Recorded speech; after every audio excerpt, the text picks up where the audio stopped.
अस्सलाम वालेकुम दोस्तों, उम्मीद है आप सब खैरियत से होंगे, खुशबाश होंगे। आज की इस वीडियो में हम डिस्कस करेंगे एक छोटा सा टॉपिक जो कि अक्सर स्टूडेंट्स को कन्फ्यूजन होती है कि कोरेस्पोंडिंग आथर कौन होता है, कौन कोरेस्पोंडिंग आथर बन सकता है और कोरेस्पोंडिंग आथर की रिस्पॉन्सिबिलिटीज़ क्या हैं, कोरेस्पोंडिंग आथर कैसे नॉमिनेट किया जाता है। तो अक्सर वो न्यू फ्रेश स्टूडेंट्स जो रिसर्च में आते हैं और वो रिसर्च पेपर जब लिखते हैं या देखते हैं तो उसमें लिखा होता है कि कोरेस्पोंडिंग आथर ये है, या जब वो रिव्यू लिखते हैं या जिनको इस उनका फर्स्ट टाइम होता है एक्सपीरियंस रिसर्च के या पेपर के मामले में, तो इस मामले में वो कंफ्यूज होते हैं कि कोरेस्पोंडिंग आथर कौन होता है। तो बेसिकली अगर आप ये में आपके सामने एक पेपर रखा है जिसमें 3 आथर्स हैं, मरियम बतूल, मोहम्मद नुमान हैदर और तीसरे नंबर पे तारिक जावेद। तो अब इन तीनों आथर में से जब अगर बात की जाए मेन आथर की, तो मेन आथर यहाँ पे मरियम बतूल है। मीन्स टू से जो फर्स्ट आथर होता है वो मेन आथर होता है। ठीक हो गया। उसके बाद ये जो बाकी के आथर्स होते हैं ये को आथर्स होते हैं। कोरेस्पोंडिंग आथर और को आथर्स को आपने सेम कंसिडर नहीं करना, ये सेम नहीं होते। को ऑथर्स का मतलब होता है कि कौन से 7 रिसर्चर्स मिल के, स्कॉलर्स मिल के पेपर राइट अप करने में उनकी हेल्प आउट कर रहे हैं। ठीक है।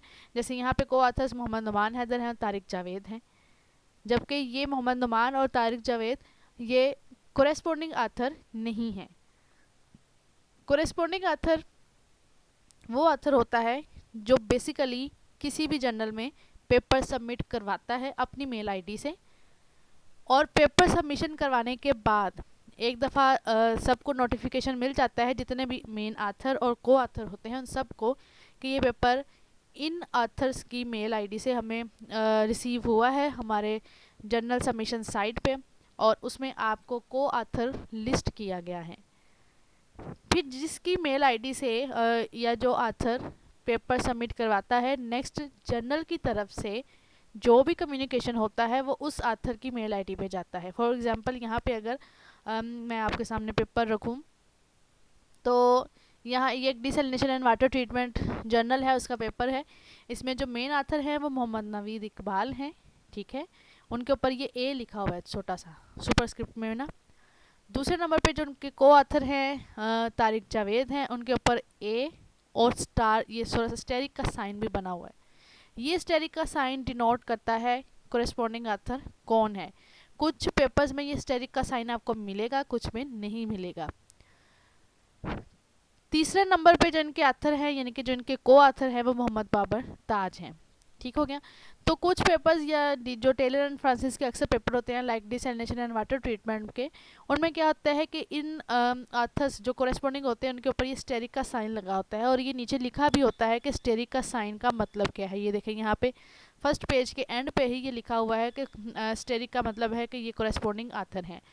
जर्नल की तरफ से जो भी मेल आती है, चाहे वो कोई चेंजेस करने की हो कि आपके पेपर में ये रेफरेंस सेट नहीं है या आपने ये न्यू डाटा ऐड करना है, उसकी मेल, या रिवीजन की मेल कि आपके पेपर की ये रिवीजन आई है, आपने इन क्वेश्चंस के आंसर करने हैं, या आपका पेपर रिजेक्ट हो चुका है उसकी मेल।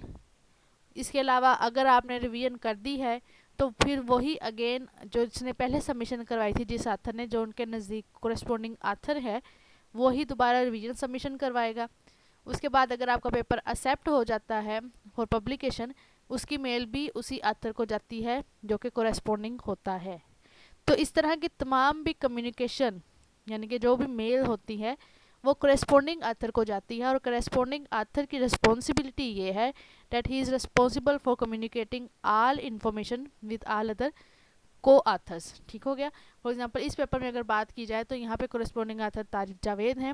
इनको जो भी इंफॉर्मेशन मिलेगी जर्नल की तरफ से, जो भी यहाँ पे इंफॉर्मेशन आएगी, इनको मेल रिसीव होगी, वो रिस्पॉन्सिबल होंगे कि वो बाकी ये मेन आथर और को आथर के साथ इंफॉर्मेशन शेयर करें। तो और कुछ नहीं होता, बस ये सच, और इसका कोई इशू नहीं होता कोरेस्पोंडिंग आथर का। जस्ट ये होता है कि जो आपको लगता है कि ये आथर ज़्यादा एक्टिव है, मतलब ये email day by day check कर सकता है, तो उसको नॉमिनेट किया जाता है कि ये कोरेस्पोंडिंग आथर है। या अक्सर में ये होता है कि जो स्टूडेंट्स होते हैं, उनके जो सुपरवाइज़र होते हैं, सुपरवाइज़र उनकी रिस्पॉन्सिबिलिटी लेते हैं कि हम कोरेस्पॉन्डिंग आथर हैं। जी, कोरेस्पॉन्डिंग आथर की एक बात मैं आपको और बता दूं कि कोरेस्पॉन्डिंग आथर को फॉर एग्जांपल अगर कुछ ऐसा काम है कि जो ऑथेंटिक नहीं है, जिसकी वैलिडेशन नहीं है, स्टूडेंट को लगता है कि ये मतलब हमें मिस्टेक हो जाएगी, क्योंकि स्टूडेंट्स जो उस टाइम रिसर्च कर रहे होते हैं उनको नहीं आइडिया होता कि हमारे रिज़ल्ट अच्छे आए या नहीं आए, या इस तरह के आने चाहिए या नहीं।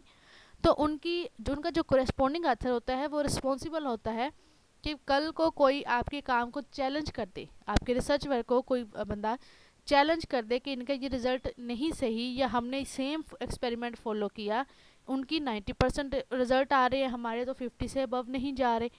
तो आपके काम को अगर कोई बंदा चैलेंज करता है तो जो कोरेस्पॉन्डिंग आथर होता है that is the responsible for dealing with his conflict.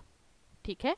तो कोरेस्पॉन्डिंग आथर को आप इस तरह समझ लें कि वो आपके काम को डिफेंड कर रहा होता है, आपके काम को आपके सारे काम की, रिसर्च वर्क की, पेपर की रिस्पॉन्सिबिलिटी ले रहा होता है।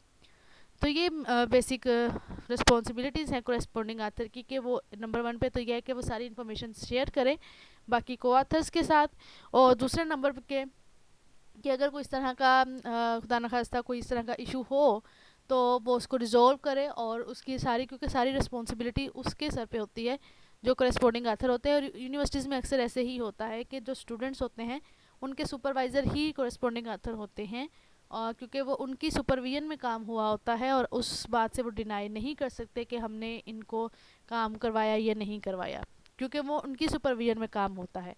और रही बात के करेस्पॉन्डिंग आथर को अथॉरिटी की, तो करेस्पॉन्डिंग आथर की अथॉरिटी इतनी होती है कि वो जो भी को आथर्स की तरफ से जो भी ऐसे इश्यूज़ होते हैं वो उनको, ये उनकी तरफ से जो क्वेश्चन होता है वो जर्नल के एडिटर को या जर्नल एडमिनिस्ट्रेटर को वो ईमेल कर सकता है कि ये इश्यूज़ हैं तो काइंडली आप इनको रिजॉल्व कर दें। और ऐसा इसमें कोई नहीं होता कि आपको उनसे कोई इशू हो। और दूसरा ये कि फॉर एग्ज़ाम्पल अगर ये कंप्लीट पेपर गूगल से डाउनलोड नहीं हो रहा और साइंस हब से भी आपके पास नहीं ओपन हो रहा, रिसेंटली पब्लिश्ड हुआ है, तो आपको फिर क्या करना होता है कि जो करेस्पॉन्डिंग आथर होते हैं, कुछ स्टूडेंट्स ऐसे होते हैं जो पेपर कंप्लीट डाउनलोड नहीं कर सकते, तो वो जो करेस्पॉन्डिंग आथर होता है, जो फॉर एग्जांपल जो यहाँ पे करेस्पॉन्डिंग आथर लिखा है, वो उनकी मेल आईडी चेक करते हैं और उनको मेल करते हैं कि हमसे ये पूरा पेपर गूगल पे डाउनलोड नहीं हो रहा, साइंस हब में भी अभी इंक्लूड नहीं हुआ क्योंकि ये रिसेंटली पब्लिश्ड है। क्योंकि रिसेंटली पब्लिश जो अभी 1-2 महीने हुए होते हैं तो वो पेपर साइंस हब से भी डाउनलोड नहीं होते, साइंस हब म्यूचुअल कम्युनिटी है वहाँ से आपको करने पड़ते हैं। तो यहाँ पे फिर अगर कोई इस तरह की ईमेल आती है तो फिर कोरेस्पॉन्डिंग आथर की मेल पे ही आती है, फिर वो आथर कोरेस्पॉन्डिंग आथर रिस्पॉन्सिबल होता है कि वो उनके साथ अपना कंप्लीट पेपर शेयर कर दे ईमेल के थ्रू या जैसे भी उनको इजी लगे। तो यानी कि कम्युनिटी की तरफ से जो भी ऐसा कोई क्वेश्चन होता है वो उसको भी डील कर सकते हैं। तो ये मेन पर्पस है, ये होता है जी कोरेस्पॉन्डिंग आथर। यहाँ पे अब इस पेपर में कोरेस्पॉन्डिंग आथर जो है ये मेन आथर है, लेकिन कोरेस्पॉन्डिंग आथर किसी को मेंशन नहीं किया गया। पहले ये कोरेस्पॉन्डिंग आथर इसमें जो फॉर एग्जांपल अगर हम आ जाएं तो यहाँ पे देखें आप, एक जो मेन आथर है उनके साथ यहाँ पे ईमेल का ऑप्शन बना हुआ है, यहाँ पे मोहम्मद नुमान हैदर के साथ नहीं बना और ना ही तारिक जावेद के साथ बना है। इट मीन्स कि यहाँ पे कोरेस्पॉन्डिंग आथर का साइन उन्होंने इस तरह का लगाया हुआ है मेल का कि ये कोरेस्पॉन्डिंग आथर हैं, आप उनकी इस मेल पे उनको मेल कर सकते हैं। बाकी जो है कुछ जर्नल्स में, कुछ पेपर्स में इस तरह का साइन आपको मेल इनबॉक्स का मिलेगा, इनवेलप का मिलेगा, कुछ में ये स्टेरिक का साइन मिलेगा कोरेस्पॉन्डिंग का, और कुछ पेपर्स में आपको मिलेगा ही नहीं, मतलब वहाँ पे मेंशन ही नहीं होगा। ठीक है। अब ये एक पेपर है, इसमें आपको ना स्टेरिक का साइन मिला है और ना ही वो इनवेलप का, लेकिन इस पेपर में उन्होंने मेंशन एंड पे किया है कोरेस्पॉन्डिंग आथर का। ये देखें इस सेकंड पेज के एंड पे यहाँ पे उन्होंने कॉन्टैक्ट का ऑप्शन दिया है कि आप इन आथर की इन मेल पे कांटेक्ट कर सकते हैं। मींस टू से ये कोरेस्पॉन्डिंग आथर की ही इंफॉर्मेशन उन्होंने प्रोवाइड की हुई है। ठीक हो गया। तो इस तरह से ये कोरेस्पॉन्डिंग आथर की एक छोटा सा टॉपिक था जिसको कवर करना ज़रूरी था, क्योंकि अक्सर स्टूडेंट्स को कन्फ्यूजन होती है कि कोरेस्पॉन्डिंग आथर कौन है, को आथर कौन है। तो को आथर वो होते हैं, पहला आथर जो है वो मेन आथर कंसिडर किया जाता है, उसके बाद जितने आथर्स होते हैं वो को आथर की लिस्ट में आते हैं। कोरेस्पॉन्डिंग वो होता है जो कम्युनिकेशन करता है जर्नल्स के साथ भी, और जर्नल की तरफ से इंफॉर्मेशन जो आती है वो बाकी को ऑथर्स के साथ भी शेयर करता है। रिस्पॉन्सिबल होता है कि वो सारे कन्फ्लिक्ट्स को और या सारी रिस्पॉन्सिबिलिटी पेपर की अपने ज़िम्मे ले। और इसमें जो दूसरी बात ये भी होती है कि अक्सर स्टूडेंट का ये क्वेश्चन होता है, कन्फ्यूजन होती है कि एक पेपर में कितने आथर ऐड हो सकते हैं, नंबर ऑफ़ आथर्स का उन्हें इशू होता है। तो नंबर ऑफ़ आथर्स डिपेंड करता है कि जिस जर्नल में आप सबमिशन करवा रहे हो वहाँ पे कोई रिस्ट्रिक्शन है या नहीं है। आप उस जर्नल की वेबसाइट पे जाके ये चेक कर सकते हो कि वहाँ पर नंबर ऑफ़ आथर्स मेन कितने वो रिक्वायर करते हैं। अगर वहाँ पे मेंशन नहीं है तो इसमें अप टू 10 तक भी हो सकते हैं आथर, 9 भी हो सकते हैं, 8 भी हो सकते हैं, 1 भी हो सकते हैं, 2 भी। लेकिन अगर 10 से ज़्यादा करना चाह रहे हो तो आप बेहतर ये होगा कि आप जर्नल एडिटर से ये एक दफ़ा कंफर्म कर लें कि 10 से ज़्यादा ऑथर्स नेम ऐड हो सकते हैं या नहीं हो सकते। कुछ की पॉलिसी में लिखा होता है, कुछ की पॉलिसी में नहीं लिखा होता। आप उनसे एक दफ़ा कंफर्म कर सकते हैं। तो इसमें ऐसा कोई इशू नहीं होता कि वो 5 आथर ही होने चाहिए या 4 होने चाहिए। तो आज की इस वीडियोस में आपको आई होप के को author, main author, corresponding author, number of authors के बारे में जितने भी कन्फ्यूजन थी वो दूर हो चुकी है। मिलते हैं अगली वीडियो में एक नए इंटरेस्टिंग टॉपिक के साथ। तब तक के लिए अल्लाह हाफिज़।